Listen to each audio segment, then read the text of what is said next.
Do special events seem to throw a wrench in your communication plans? While you spend every week communicating the normal activities and programs happening, working on special events probably feels like an extra task, and probably a monumental one at that. So today we're talking about how to create a marketing strategy specifically for those special events happening in your church. Hey there, church communicator. Welcome to the Church Juice podcast, where we are energizing church communications one 20-minute episode at a time.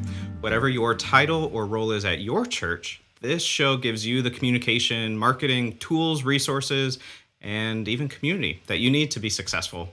I'm Brian Haley, and I'm joined by my awesome and incredible guest co-host again, Brandy Jones. Hey, Brandy. Brian. Super excited about today's topic. Yeah, this one definitely had you in mind when I was thinking about topics. You often talk, I think recently I even saw a post on your Instagram actually about creating like a marketing plan for special events or thinking through special event marketing a little bit. So I know that this is something that you deal with in your role, as do most church communicators. So I'm excited about today's topic because, we deal a lot with like the bulletin and things that happen on a weekly or monthly or whatever kind of recurring basis in church communications. But there are always special events happening, whether it's VBS or Christmas Eve or, there are a ton of special events that require special communication and marketing. So that's really what we're talking about today. How do we set up a special event marketing strategy or communication strategy for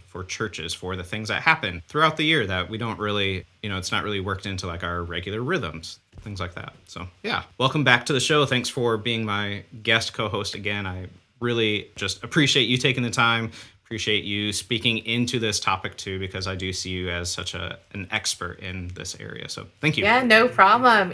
We put on at least 6 events a year where I work. And yes, I could talk about this all day long. And I wish I could host workshops around the state here in Texas on just how to promote a special event, because it's something that I see on a daily basis that we don't do enough. And then people wonder, why is no one coming to our event? Why is no one clicking on our event tabs? Why is our registration number so low? Super excited to jump into this if you're ready. Yeah, absolutely. So let's break this down into 3 areas. If you're creating a communication plan or a marketing strategy for special events, let's talk about kind of 3 areas. So the preparation, like how early do we start and what does that look like early on? Then let's talk about the deliverables. So what kind of things work better for special events and how do we create or communicate those? And then after the event, because one thing that I focus on a lot when I talk with church communicators is evaluating. We often jump from one thing into the next without spending time looking back. And so we want to talk about that a little bit too. So let's start on that first section. So how early should we be thinking about special events or special projects or whatever? And what does that look like early on? Yeah, so I think as church communicators, we tend to start promoting events 3 months out. Maybe that's like on a good day. And then we tend to really do it about a month out. If you don't take away anything else from today's episode, I want you to hear this. You should be promoting your event at least 6 months out. And I get that takes a lot of planning and a lot of work on the back end in order to be ready to do that. But it is key to have those full 6 months to get people excited about your event, to keep it on their mind. This goes into mind share a little bit, and to just let them know that, hey, these are all the things that we've been working on, and we really are putting on a great event, and we want you to be a part of it. So 6 months out for promotions. However, you need to back that up another 3 or 4 months for you to actually do the work, right? So you need to find out the who, the what, the when, the where, the why, the how. That's how we start every project at WMEO Texas. We sit down as a team, sheet of paper, let's answer the 5 W's and an H. And once we get through all of that, let's start plugging in, okay, who are our speakers? Who can we solidify now so we can have them for our event? How much money do we want to spend? Where is our event going to be? How are we going to promote it? Do we have graphic designers lined up? Do we have a videographer? You go through all those questions. But I know that's a lot to think about, so start with the basics. If you answer all the W's, that's my go-to. And my team, I have it drilled into their head now. If you start with the W's and the H, you will be so prepared to start promotion 6 months in advance. Yeah. So if someone is promoting 6 months ahead of time, I imagine you're not thinking that they're signing up and that they're doing all of those things. So what does promotion 6 months out look like? Yeah, so start with the basics, which is you need people to go somewhere, right, to learn about your event. So you need a web landing page. Okay, so I've seen churches do this a couple ways. They'll have a church calendar. That church calendar, you can click on an actual day, and then that will open up into this is the event we have, and there's very little information on that page. It's just the time of the event, the date of the event, and how any other type of info that's related to that. But everything is just on a single page. What I think most churches should do is that you should create a landing page specifically for those special events. Now, that church calendar is great for those everyday events that we have at the church or those monthly events. But if it's like a Easter program or it's a Christmas program or maybe a VBS landing page, then yes, you should have a specific landing page that you can direct people to from social media, from that email newsletter, from maybe a QR code on a printed doc. So always start with that. And that goes back to the basics of the who, what, when, where, why, how. All of that information should be on that landing page. I shouldn't come to your page and still have questions about the event. So I think that's a great place to start. And then I think every other type of media type, which we can jump into, kind of feeds into that landing page because that's where you always want your traffic to go to. Have you seen that too, Brian? Yeah, I would say that I'm curious for you, like 6 months out for, okay, let's just say Christmas Eve, Christmas Day service. Nobody's really thinking about Christmas in June or July, whatever 6 months would be. So at least what I'm thinking or what I'm kind of hearing you say is really what we're doing is, 9 months, 12 months out, we're kind of collecting the information. We're getting started on those communication pieces, the look and feel of what we're doing, and we're building things out so that it's ready 6 months. So if somebody wants to come or is looking for that information, they can find it. But we're not necessarily going full-fledged on like spending and advertising and that. And maybe it varies based on the type of event too, I would imagine. But that's kind of, am I hearing you correctly? Is that kind of what you're thinking, or am I totally wrong? I think it depends on the event. If it's a huge event that you are expecting the whole community to come out to, then I think you should start out at that 6 month mark with full on promotions. I like to do kickoffs for a kickoff campaign for every major event that we have. So that's social media graphics, that's flyers, that's announcements from the stage, that's the newsletter. We are it's almost like a blitz. We are hitting everybody hard. So they'll get that excitement going. And then we kind of figure out a marketing plan from that point. Okay, so now we need to trick out information every single week or every single month or however we need to do that. Yeah. But I mean, there's different communication tools that you can use. I always start with the graphics, I think, because you're going to put those graphics up on stage, right? Mm-hmm. On your screens. You're also going to put those graphics on social media. You're going to share those graphics with your congregation so they can share it out as well. For those in the 60 plus club, they like those paper flyers. You can't get rid of those bulletins and those flyers. Yep. So, pass out as people are walking into your sanctuary, hey, save the date. This is what's happening. Maybe create a link so they can go to that landing page that you already created. Once you get everyone excited about the event, so that's when you start doing all the other things, which is now you're looking at the Facebook event page, you're looking at the social media promos, you're looking at advertising in the community calendar. So there's another one, the email newsletter from the pastor, letting people know that this event is happening. So, I mean, there's a ton that can be done. Yeah, that makes a lot of sense. And I've kind of been talking more and more with churches about really or church communicators, I should say, about being more proactive when it comes to communication, special events, those kinds of, either one-offs or even like the launch of new series or programs or whatever. Being more proactive and taking that proactive approach to even setting a meeting where we talk about the 5 W's, the who, what, where, why, when, and how. And we talk about, who's going to be coming to this and all of those different details. And we start talking about the creative elements because as the communicator, you're then setting the stage. You're giving yourself enough time to create what you need to start promoting it well. So the more that we can be, in a leadership position in these conversations, the better off it's going to be for the success of the event or the ministry. So it really does make sense.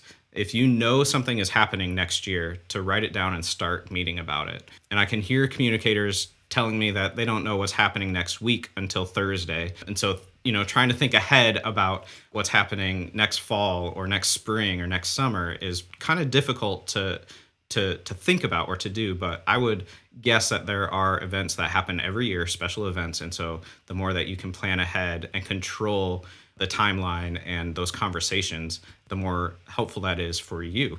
So starting early and really getting the information early on, all of those details kind of ironed out, I think that's really great. I think one thing that I heard you talk about as we move into what kind of communication do we use for special events, you talked a few minutes ago about how a landing page is really, it's that central place that you're sending people. That's where they get all the information. We talk a little bit about a central hub for church communications often, but for special events, that's your landing page. That's where they get everything. They don't need to go anywhere else, right? What else do we need to think about when we're promoting or when we're, working on our marketing strategy for special events that are happening in a few months? Yeah, so Facebook is a huge tool for not just our church, but also my job for a nonprofit. So we use the Facebook event page. That's usually the first thing after we create our graphics and our flyer and our landing page. We immediately go to Facebook so we can create that space on there through that event page. So you want to make sure that that's there. And you also want to make sure that you have every question answered on that event page. You're also going to use your newsfeed on your Facebook account or your business page to answer questions as well. But people don't want to scroll through all of your posts to find information about your event. So yeah, make sure you create that hub there on Facebook. Also, I don't think enough churches do this, and maybe not just churches, but ministries, but using the community to help you promote your event. So that's the community calendar. There's a ton of community calendars available in every single city. So make sure that you put your event on there as well. But also reach out to but use tools like Eventbrite. If you have registration page through your church database, that's one thing, right? But does it hurt to create another landing page on Eventbrite and tie it back into your church website? That's just another tool. People are going to be using that to find out what's happening, in the next weekend or 2 or 3 weeks from now. Of course, there's social media. Yeah, for sure. Social media content, I think that's huge. I love social media content because you can pretty much talk about anything tied to your event in a creative way, right? So your team is meeting. I love this trend right now where everyone's kind of showing what time people show up to a meeting. Have you seen that on Instagram? Right? There's a whole reels and there's TikToks about it. I mean, that could be an event promotion. It's everyone's coming in. What time do they show up for the meeting for your event that you're promoting? That's something that you can do 6 months out, and you can do other creative things leading up to your event. But people want to see behind the curtain and they want to see what you're working on. And I think that will kind of garner some excitement. But also use if you have speakers that are coming in or a worship artist, use them as well to help get that excitement going for your event. I would also look at advertising on your TV screens out in the hallways, if you have that capability, depending on the size of your church. There's also, make sure there's a presence for your event. I don't think we do this enough too. Have a table outside the sanctuary with just maybe some flyers or, some type of festive type of giveaways that you can kind of get people to always have on their mind when they leave church on Sunday or as they walk into the sanctuary that your event's about to come up. We actually have an event in a couple of weeks in New Orleans. It's a conference. And so we created a table and just had a whole bunch of New Orleans decor on it. And people are like, oh, that's coming up. I forgot. So, there's a lot of things that you can do to promote your event, but in non-traditional ways. You can also do an email newsletter. I think email is gold, and y'all hear me.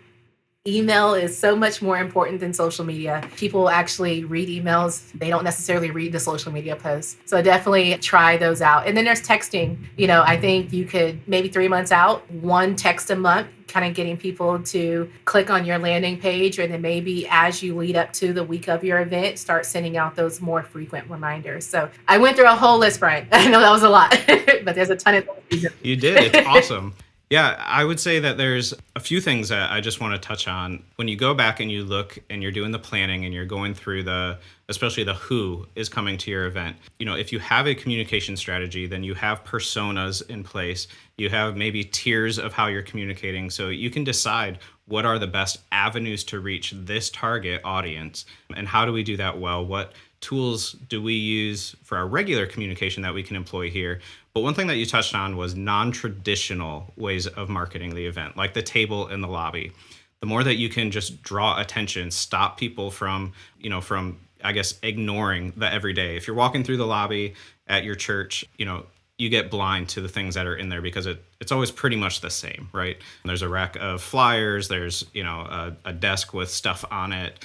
But if you are doing something different, if you set a table up that's normally not there, then people will start to pay attention. The more that you can, it's just one way that you can break through the noise a little bit of what's going on. So be creative, think through how do we think outside the box in the ways that we're communicating to reach our community or our congregation, depending on what the event is. But yeah, I think thinking creatively about those non-traditional ways to communicate, to market the event, I think those are where you're really going to see some excitement a little bit, but also see some of that conversion that you're hoping to get, signups, whatever.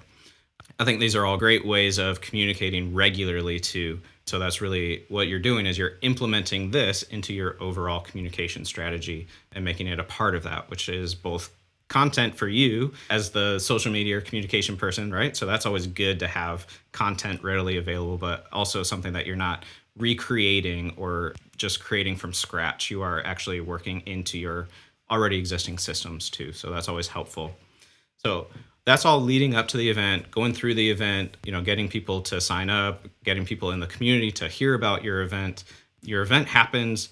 Then what? What do we do after the event? How do we follow up with guests? How do we evaluate the special event? What do we do after? Yeah, and I think the post-event time is huge. I think people are riding a high. They just finished attending your event. They're super excited. They can't wait for next year. So this is like the best time for you to actually garner some excitement for the following year or however often you have this event, right? So one thing you can do is send that post-event email, which is the recap. Here's what we did. Here's what you missed. Here are some photos from the event. Here's what we talked about. Here are some testimonies. People love a way of looking at it as social proof. People want to see what others enjoyed about that event. So definitely within 24 hours of the closing of your event, make sure you get that email newsletter out talking about here's what we actually thank them. That's huge. I can't believe I should have said that first. Thank you for attending, but here's everything that's happened. And then here's what to look forward to for the next event. Feedback surveys, you mentioned at the start of this episode, feedback is key. And I'm a data analyst from a past life. So I am all about the data and I want to know what worked well, what didn't work well, what do people like, what do they not like. So you can use Google Forms. We tend to use Google Forms a lot or SurveyMonkey to get those surveys out to our audience in a timely manner. Again, within 24 hours. We need that feedback right away because if you wait a week, people aren't going to remember the workshops they attended or they're not going to remember what a speaker said. Really, 24 hours, they tend to forget half of what the speaker said. So make sure you get those survey responses back. But I mean, other than that, just share photos. I like Orange, the conference, they share photos from their event like almost a month after the event has finished. They're still talking about here's what's happened. And I think that's an excellent idea. We should be doing the same. I think we tend to think once the event is over and a week after that, we can't talk about it anymore. That's not the case. You paid this photographer a lot of money to take photos. Use all those photos in the months after that event. And then share those posts. People posted while they were at your event. Share it, share that excitement. Because you know what? People aren't going to believe the institution. And I'm pointing to me because I'm talking as a ministry. They're not going to believe what we have to say about the event. They know we think our event is great, but they will trust their friends. So go ahead and share what other people are posting, those reels, those TikToks, those Facebook posts, those stories. Share them to your story if you're on Facebook or Instagram or Twitter or wherever account or platform that you're using. Those are just a few things. I would add on to that to spend time with the team, kind of walking through, what worked well, what didn't work well, what could we do better next time, what should we change for the future, what should we keep the same, those kinds of questions. And just kind of walk through the event, from a year ago when you had your first meeting until right up to the event and the follow-up, and work with your team, communicate with them, see what they thought worked well, not just your own opinions. But I would say, just kind of piggybacking off of you too, that your post-event materials should be ready to go before the event happens. So you want those surveys, you want those emails to come out 24 hours after the event.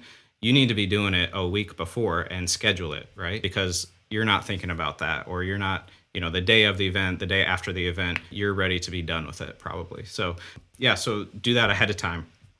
And then I would also say that in those emails or in the survey or whatever you're sending out to people, also always provide a next step. So what are we inviting people into, besides, hey, this event will happen a year from now again, what can we invite you into next? What is that next thing that is natural for somebody who came to this event? What is their natural next step to get more involved or to learn more or whatever it is? So always provide that after the event so that, they attended, they had a great time. Now what? Now what do they do? I think that's really important too. But yeah, anything else? I'm trying to think. I can't think of anything that we haven't touched on, but is there anything that you would like to add? Yeah, no, I would like to just piggyback on you. Again, when you said the next step, one of the things that I learned in this marketing role is that once that submission goes through for that feedback survey, link it to the landing page for your next event, which has those next steps already listed. I think that's huge. And then also, too, I had to learn this the hard way. People aren't going to do feedback surveys. I mean, they'll do the feedback surveys at the event, but this is, now we're talking after the event's over and now you're sending a link. They're not going to do it just out of the kindness of their heart. So we had to tie some type of freebie or a giveaway to encourage people to fill it out. What's worked really well for us is like gift cards. We love the feedback. We want to make sure that this event is better next year. We actually listen and read every submission, but also if you fill out this survey, you'll be entered into a drawing for a $25 gift card or a $50 gift card. Or if you have an event that charges, you can do, here's a 50% discount for next year's event or something along those lines. So I think that is something that we don't really think about, but definitely consider when it comes to feedback surveys. Yeah, I think that's all great. So I think that if you use some of the things that we talked about today, I'll also link to, we have a webinar where we talked through project management fundamentals. We talked about some of those concepts today, but I think that's another great way for you to kind of think through as I'm doing special projects like this. What do I need to be thinking about? And so that might be helpful as you're watching or listening to follow up with that. But if you don't already, make sure that you create some sort of structure, some sort of strategy for your special events, a template that you can use where you are working through these things and you kind of have everything set up for you. And every time a special event or special project comes up, you can kind of plug everything in and go from there. And it just makes your life a whole lot easier as you're going through this, plus your regular job and all of that stuff. So hopefully this discussion was helpful. Hopefully the tools are useful for you and something that you can learn and grow in your role as well today. And that's a wrap on today's show.